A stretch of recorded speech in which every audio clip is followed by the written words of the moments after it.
Car जय श्रीराम मंडळी. नैतिकतेची धनंजय मुंडे यांना एवढी भीती का वाटते?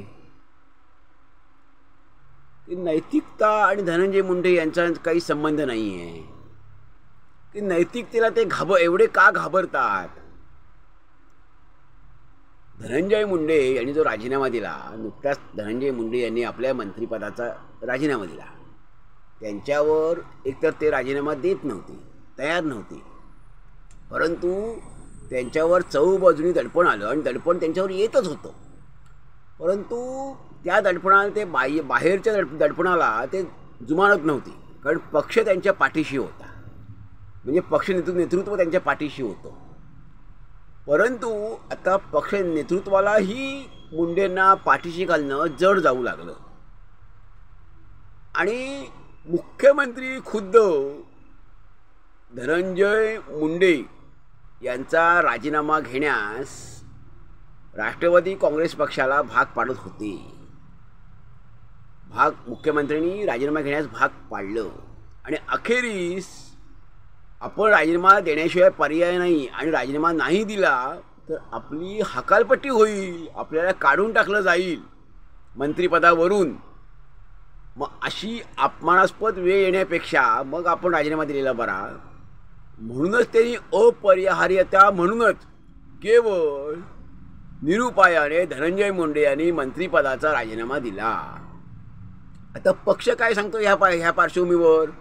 पक्ष म्हणजे त्यांचे प्रमुख अजितदादा, उपमुख्यमंत्री अजितदादा आणि पक्षाध्यक्ष राष्ट्रवादी काँग्रेसचे अध्यक्ष सुनीलजी तटकरे हे काय सांगतायत की नैतिकतेच्या दृष्टिकोनातून त्यांनी राजीनामा दिलेला आहे. पण ह्या सुरात धनंजय मुंडे का मिसळत नाही आहेत? ते म्हणतात मी वैद्यकीय कारणास्तव राजीनामा दिला आहे. अशी या तिघांमध्ये फारकत का? म्हणजे पक्ष नेतृत्व आणि धनंजय मुंडे यांच्या विधानामध्ये प्रतिक्रियांमध्ये फारकत का? धनंजय मुंडे असं का म्हणत नाही की हो नैतिकतेला धरूनच मी राजीनामा दिलेला आहे, माझ्या नीतिमत्तेला हे पटत नाही म्हणून मी राजीनामा दिलेला आहे, असं धनंजय मुंडे का बोलत नाहीत? ते नैतिकतेला एवढे का घाबरतात? नैतिकतेची त्यांना एवढी भीती का वाटते? की नैतिकता आणि त्यांचा काही संबंध नाही आहे. खरं तर आपल्याला आपल्या देशाला म्हणा, राज्याला म्हणा, मोठी परंपरा आहे. मोठमोठ्या नेत्यांची, नीतिमान चारित्र्यवान नेत्यांची परंपरा आहे. राजकारणालाही आपल्या परंपरा आहे. पंडित नेहरू, सरदार पटेल, राजेंद्र प्रसाद, लालबहादूर शास्त्री,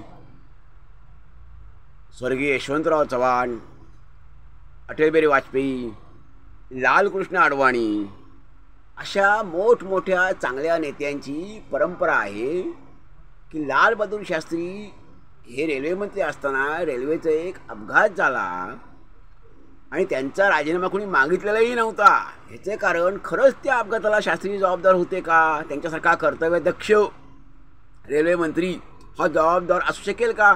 पण तरीही केवळ आपण त्या यंत्रणेचे प्रमुख आहोत, मग नैतिकदृष्ट्या आपणच त्या जबाबदार आहोत म्हणून आपण राजीनामा दिला पाहिजे. या पदावर राहण्याचा आपल्याला अधिकार नाही नैतिकदृष्ट्या. आणि त्यांनी शास्त्रीजींनी लगेच तात्काळ राजीनामा दिला होता. लालकृष्ण अडवाणींनी त्यांच्यावर हवाला घोटाळ्यामुळे त्यांचं जे नाव आलं त्यामध्ये लालकृष्ण अडवाणींनी खरं तर हवाला घोटाळ्याशी अडवाणींचा काही संबंध नव्हता, परंतु केवळ आपल्यावर त्या घोटाळ्यात त्यांचं नावही नव्हतं. पण संशयाची सुई ही त्यांच्या दिशेने येते असं लक्षात येताच विरोधकांनी त्यांचं नाव, अडवाणींचं नाव घेताच अडवाणींनी तत्काळ आपल्या उपपंतप्रधानपदाचा, गृहमंत्रीपदाचा राजीनामा दिला. ही खरी नीतिमत्ता. आणि नंतर ते निर्दोष सुटले, त्या सगळ्या चौकशीतून निर्दोष सुटले. त्यानंतर अडवाणी पुन्हा त्या पदावर आरूढ झाले. म्हणजे ही खरी नैतिकता, ही खरी नीतिमत्ता. अटलजींचं सरकारमध्ये अटलजी अडवाणींकडे राजीनामा मागत नव्हते, परंतु ही सगळी माणसं जी मोठी माणसं आहेत, अगदी पंडित नेहरूंपासून ते अगदी अटल बिहारी वाजपेयी अडवाणींपर्यंत, लाल बहादूर शास्त्रींपासून ते यशवंतराव चव्हाणांपर्यंत ही केवढी नीतिमान होती. ही नीतिमत्तेला, नैतिकतेला केवढी महत्त्व देणारी होती. केवढ्या उदात्त उच्च आचारांची, विचारांची ही माणसं होती. ह्यांची वैचारिक उंची, ह्यांची नैतिक उंची केवढी मोठी होती. तेवढी थोर यांचे विचार होते. त्यामुळे अशी माणसं पदाला चिकटून राहणारी नव्हती. आत्ता जे धनंजय मुंडे यांनी वैद्यकीय उपचारचं सांगितलेलं आहे की त्यांना न शोभणारं आहे. कारण 2 महिन्याभरापूर्वी पण ते हॉस्पिटलला ॲडमिट होते, हॉस्पिटलमध्ये दाखल झालेले होते. मग तेव्हाच त्यांनी राजीनामा का दिला नाही? ते स्वतः सांगत होते की मला असे आजार आहेत, माझी तब्येत बरी नाही आहे. मग तुम्हाला का राजीनामा दिला नाहीत? तुम्ही तेव्हा राजीनामा द्यायला पाहिजे होता. मग मी माझी तब्येत बरी नसल्यामुळे मला वैद्यकीय उपचारांची मला गरज आहे, त्यामुळे मी या पदाला न्याय देऊ शकत नाही. आणि न्याय देऊ शकत नसल्यामुळे दुसरं कोणीतरी माझ्या पदावर येऊन काम करेल. कारण मंत्रिपद हे जनतेची सेवा करण्यासाठी असतं, काम करण्यासाठी असतं. तिथे 24 तासातले 17-17, 18-18 तास काम करावं लागतं. मग जर तुम्ही तब्येतच तुमची जर साथ देत नाही, तुम्हाला प्रकृती तुमची साथ देत नाही आहे, तर तुम्ही काम कसं करणार? आणि मग तेव्हाच 1 महिन्यापूर्वी पण तुम्ही जर स्वतः सांगत होतात, तुम्ही हॉस्पिटलमध्ये होतात, स्वतः सांगत होतात की माझी तब्येत बरी नाही आहे, माझ्या आरोप होत आहेत, माझी प्रकृती मला साथ देत नाही. मग तेव्हा तुम्ही का राजीनामा दिला नाहीत? तेव्हा तुम्हाला राजीनामा का द्यायचं सुचलं नाही?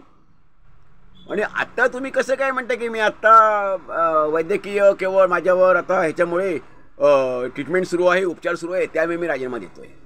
खरं तर हे उत्तर आणि हे कारण धनंजय मुंडे यांना न शोभणारं आहे.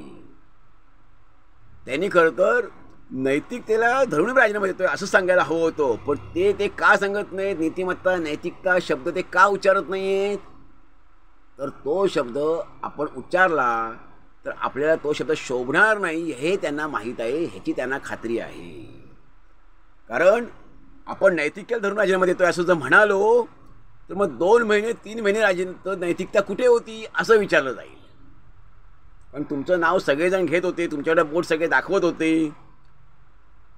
वाल्मिकी कराडचा संबंध असं तुम्ही जाहीर सांगत होतात, ते नाकारलेले तुम्ही नाही. तर मग नैतिकता कुठे गेली होती असं विचारलं जाईल. म्हणून नैतिकता हा शब्द स्वतः धनंजय मुंडे हे उच्चारत नाही. पंकजा मुंडेंनी सांगितलं की हा राजीनामा खरं तर आधी द्यायला हवा होता.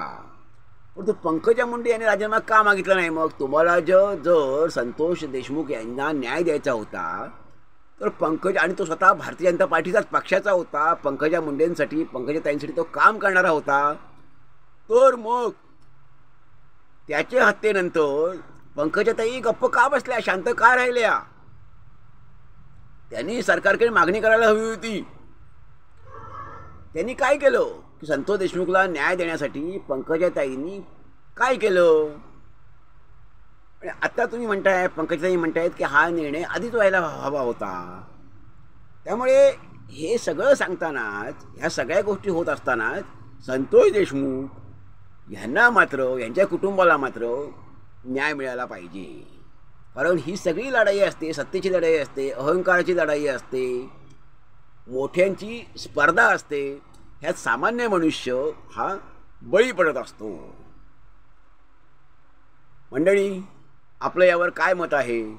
खरंच धनंजय मुंडे जे म्हणत आहेत की मी राजीनामा वैद्यकीय उपचारासाठी दिलेला आहे, ते खरं कारण आहे का की ते नैतिकतेला धरून राजीनामा दिलेला आहे? आपल्याला नक्की काय वाटतं? आपण नक्की आपला अभिप्राय नोंदवा. धन्यवाद. जय हिंद, जय भारत.